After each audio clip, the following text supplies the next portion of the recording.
शांति।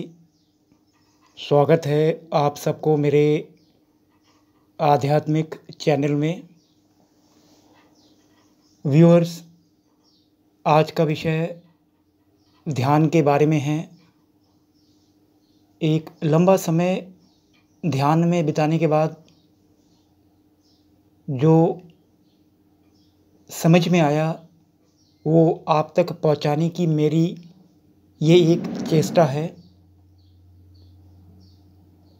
आत्मा की चेतना को जगाने के लिए ध्यान से बड़ा और कोई साधन नहीं हो सकता।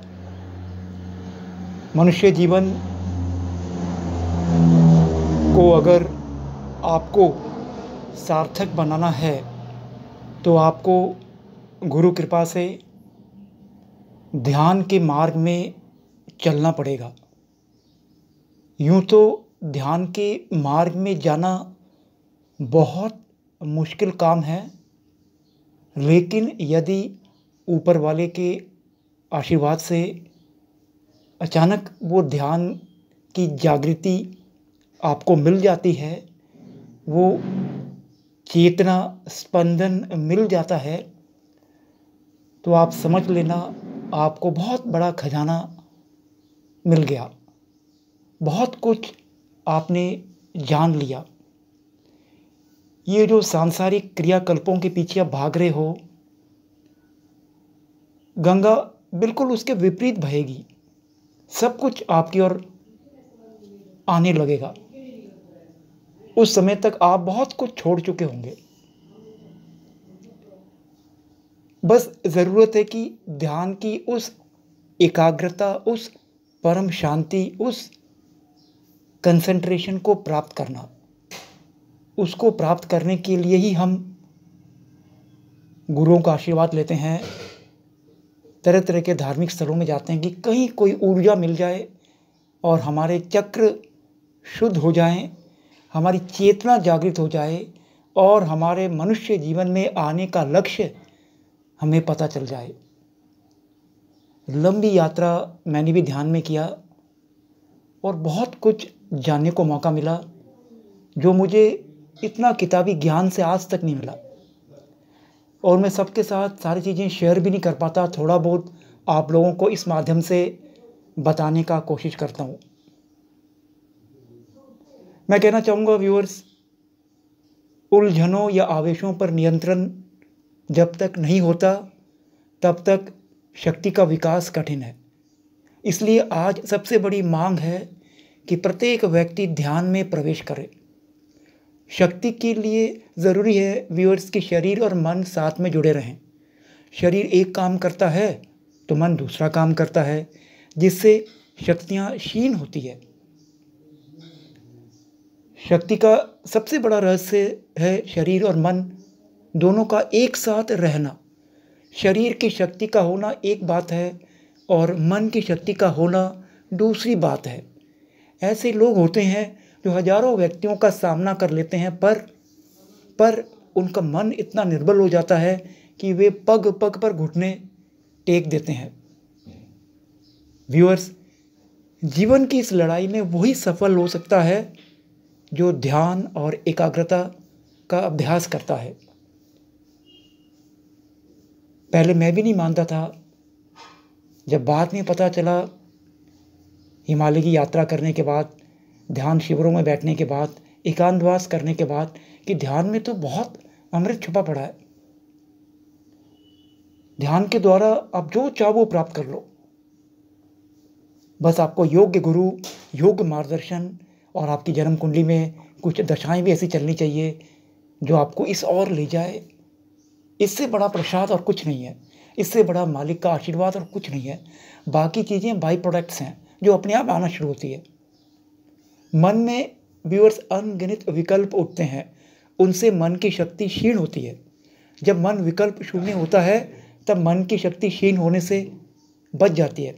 एक निशानेबाज अपने निशाने को एकाग्रता के साथ लेता है, पर अपनी इच्छाओं पर प्रहार नहीं कर सकता, वो विफल हो जाता है। कोई एकाग्रता ही पर्याप्त नहीं है व्यूअर्स, मन की निर्मलता भी चाहिए।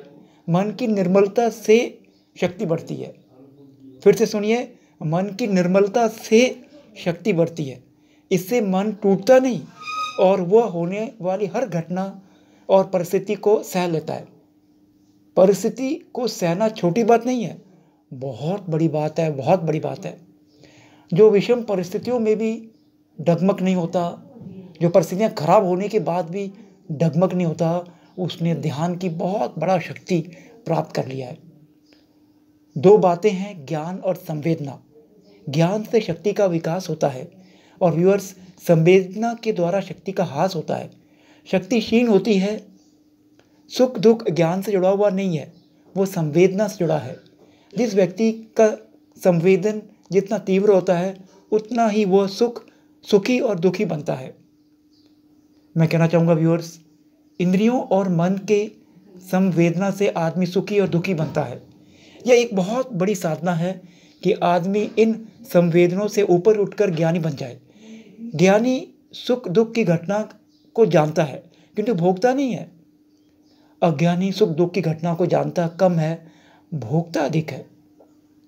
जितना भोगते हैं उतना दुख बढ़ता है, जितना भोग में लिप्त रहता है उतना दुखों का अंबार उसके पीछे दौड़ता है, और वो जितना भोगों से दूर रहता है, भोग उसका पीछा करती है, लेकिन वो सुख ही ज़्यादा रहता है और भोगों से दूर जा चुका होता है। संवेदनशील हर बात से सुख दुख का अनुभव करता है। कभी सुखी बनता है, कभी दुखी, कभी नाराज होता है, कभी राजी, कभी हीनता से ग्रसित होता है और कभी अहंकार से फूल जाता है। दोनों ओर से वह दुख भोग जाता है।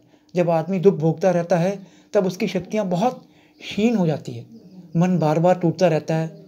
ये एक ऐसा शीशा है कि वो थोड़ी सी ठेस को सहन नहीं कर सकता, तत्काल टूट जाता है। जब तक हम इस मन को फौलादी ना बना दे, मजबूत ना बना दे, तब तक इसके टूटने की स्थिति समाप्त नहीं हो सकती।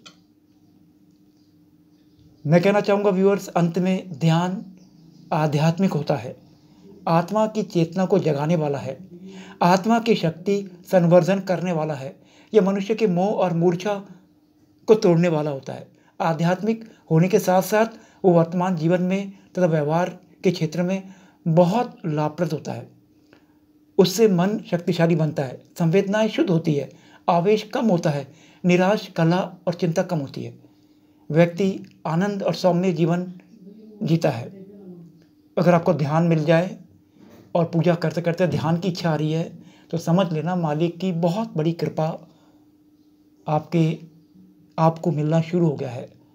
ध्यान में जितना गहरा आप जाएंगे, उतना ही आपको प्राप्ति एक के बाद एक मुकाम हासिल करते जाएंगे, जो शब्दों में व्याख्या नहीं किया जा सकता। ऐसी शक्ति, ऐसी पावर जो आपने आज तक एहसास नहीं किया होगा, वो ध्यान के माध्यम से आपको मिलेगा। जो भी दुख आप भोग रहे हैं वो कर्मों के कारण है। उन दुखों को पार करना, उन दुखों से परे जाना, अगर कोई आपके पास माध्यम है, वो ध्यान है। पूजा पाठ भी ध्यान तक पहुंचने के लिए किया जाता है। इन्हीं शब्दों के साथ आज की वार्ता को ही विराम देता हूं। धन्यवाद। चैनल शेयर करिएगा, सब्सक्राइब करिएगा, लिखिएगा। धन्यवाद।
है।